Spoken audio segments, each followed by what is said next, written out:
आणि ही कायम रुसून बसते. नाही, मला शिकावंच लागेल. आता आयुष्यभर उपयोगी पडेल. राज मनाशी बडबड करत तिच्या मागे गेला आणि दरवाजा वाजवू लागला. माया, माया दार उघड. माया, आई येईल. माझा आवाज ऐकून.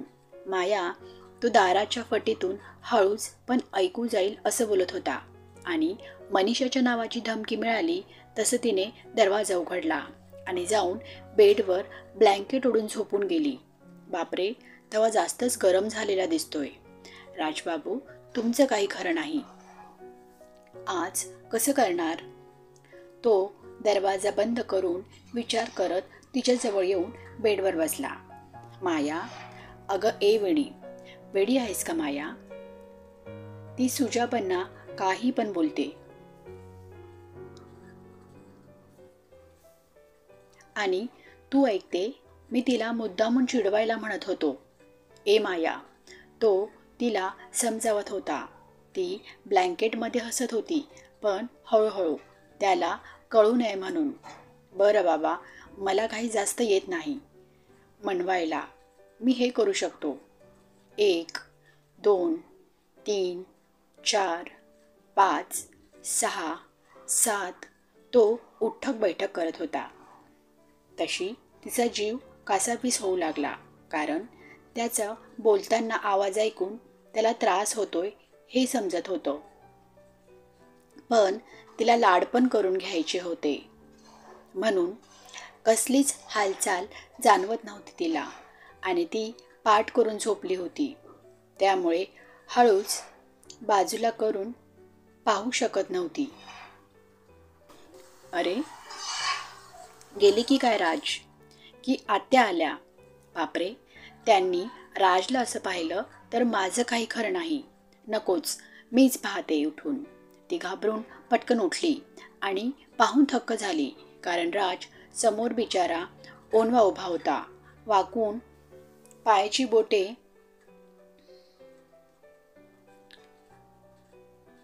तिला हसायला आलं, पण तिने हसू थांबवलं आणि मागे उशी लावून बुक घेऊन वाचू लागली.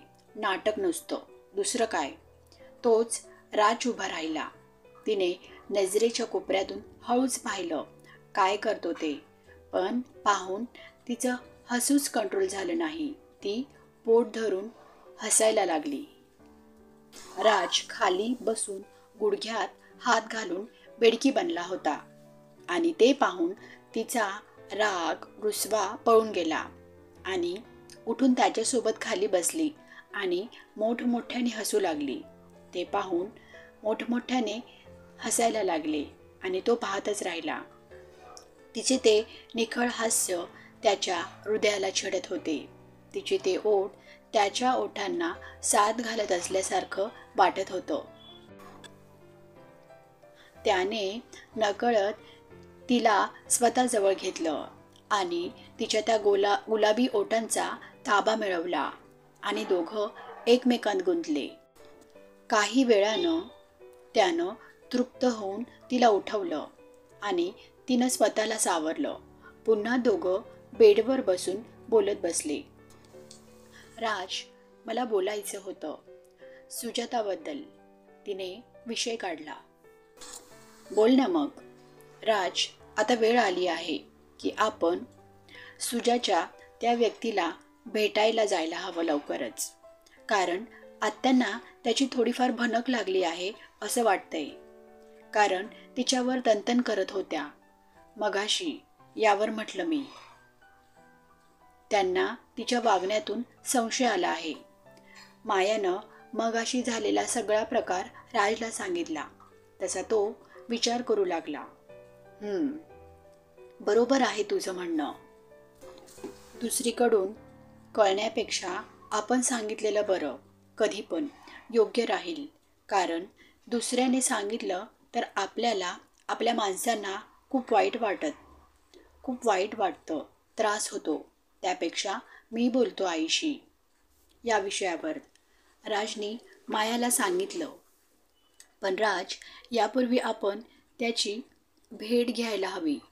भेट घेऊन मग ठरवलं तर? उगीच नंतर तो अयोग्य असेल तर त्यांच्यासाठी घरच्यांना खूप त्रास होईल हे कळून तिने आपली शंका व्यक्त केली. तसं त्याला तेही पटलं. ठीक आहे, तू एक काम कर, त्याला भेटायला बोलवायला सांग तिला. नंतर येईल ती शॉपिंग बघायला तेव्हा. ओके, माझ्याशी नाही बोलू शकणार ती, त्यापेक्षा तू बोल, असं सांगून तो बाहेर आला आणि सुजाताला हाक दिली. वहिनी बोलवत आहे. तसं सुजाता पळतच खोलीत शिरली. हा वहिनी, बोलवलंच का मला? ती आनंदानं म्हणाली, कारण तिला तिच्यासाठी केलेली शॉपिंग बघायची होती.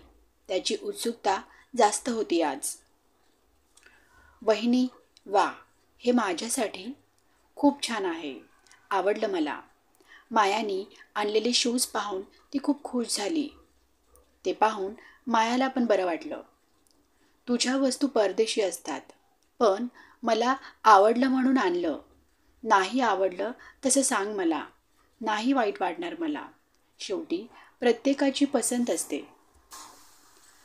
माया म्हणाली, अगं वहिनी, मी जरी बाहेरून शिकून आले तरी वस्तू मोस्टली इथल्याच वापरते. आमच्या घरची शिकवण आहे ती. आणि कलाकुसरच्या बाबतीत म्हणशील तर आपल्या देशात आहे ना, ते कुठेच नाही. उलट इथूनच नेतात आणि नाव त्या देशाचं होतं. तुझ्या एक एक वस्तू काढून सुजाता पाहत होती, कोणासाठी काय आणलंय ते. आणि इकडे माया सुजाताला कसं सांगायचं हा विचार करत होती. सुजाता, एक विचारू का?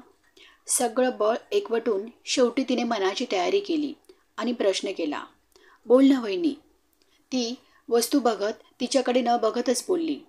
म्हणजे माझे आणि राजचं असं मत होतं की त्या मुलाला. एक मिनिट हा वहिनी, आईला दाखवून येते, म्हणून ती मध्येच न ऐकता बाहेर पळाली आणि मायाचा विषय अर्धवट राहिला म्हणून ती हताश झाली. ती वस्तू बघू लागली. तोच मोबाईल व्हायब्रेट होऊ लागला.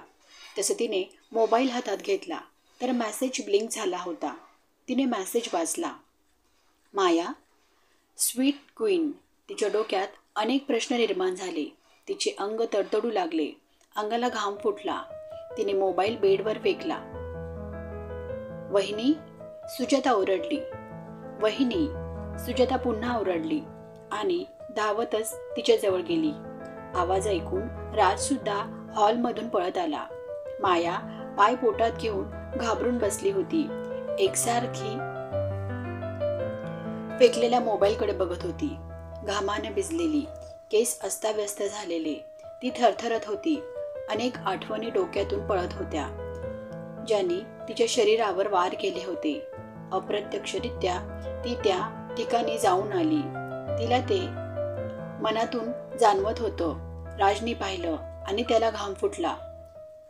तिच्या डोळ्यातून गळणाऱ्या अश्रूंनी, त्या घाबरलेल्या चेहऱ्याने ती सर्व व्यक्त करत होती. माया, माया, काय झालंय? माया पटकन राज शेजारी येऊन बसला. त्याला पाहिलं आणि तिने पटकन त्याला मिठीत घेतलं आणि रडायला लागली. राजने सुजाताला बाहेर जाण्याचा इशारा केला.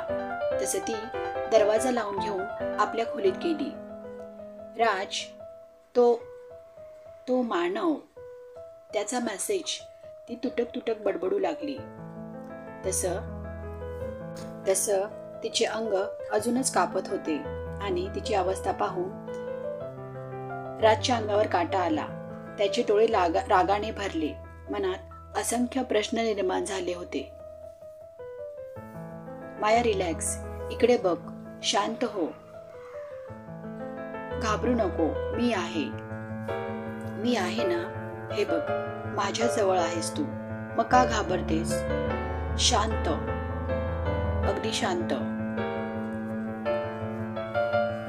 राज पाठींवर, केसांवर हळूवार हात फिरवत समजावत होता आणि ती शांत झाली. खूप वेळ ती शांत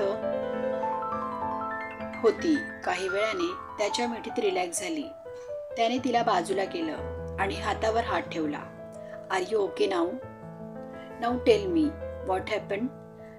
त्याने आदरार्थी नजरेने त्याला विचारलं. तसं तिने त्याच्याकडे बघत आवडा गिळला. राज, तो आलाय. भिजलेल्या चेहऱ्याने खेळतात त्या हाताने त्याचा हात पकडून त्याला घाबरून सांगत होती आणि त्याच्या डोक्याची शीर तडतडली. त्याने तुला मेसेज केला का? त्याने आश्चर्याने विचारलं. तसं तिने नकारार्थी मान हलवली. मग कुठल्या मेसेजबद्दल बोलतेय तू? एवढी घाबरलीस? तो हात लावून म्हणाला. ती पुन्हा त्याला बिलगली. राज, मोबाईलवर त्याचा मेसेज म्हणजे तो मानवच आहे. ती अस्पष्ट बोलत होती.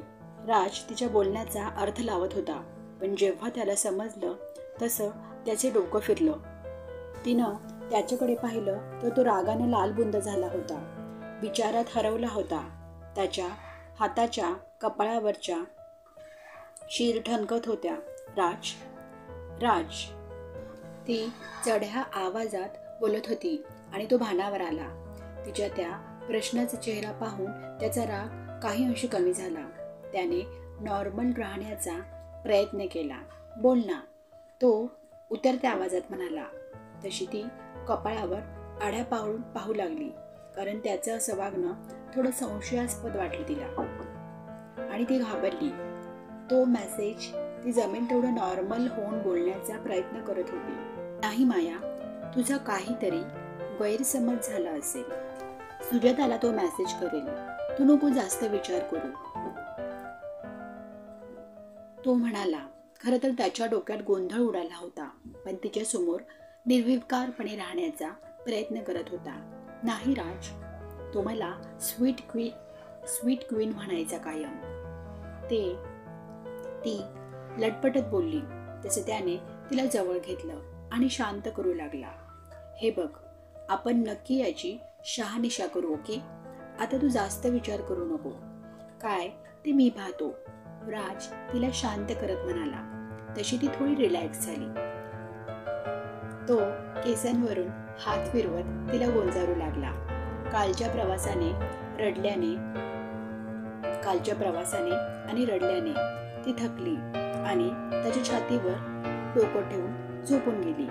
तो विचार करत करत तिच्या केसांवर हात फिरवत होता. ती झोपली हे सुद्धा त्याला कळलं नाही. तो मानवबाबत विचार करत होता. त्याला भीती वाटत होती.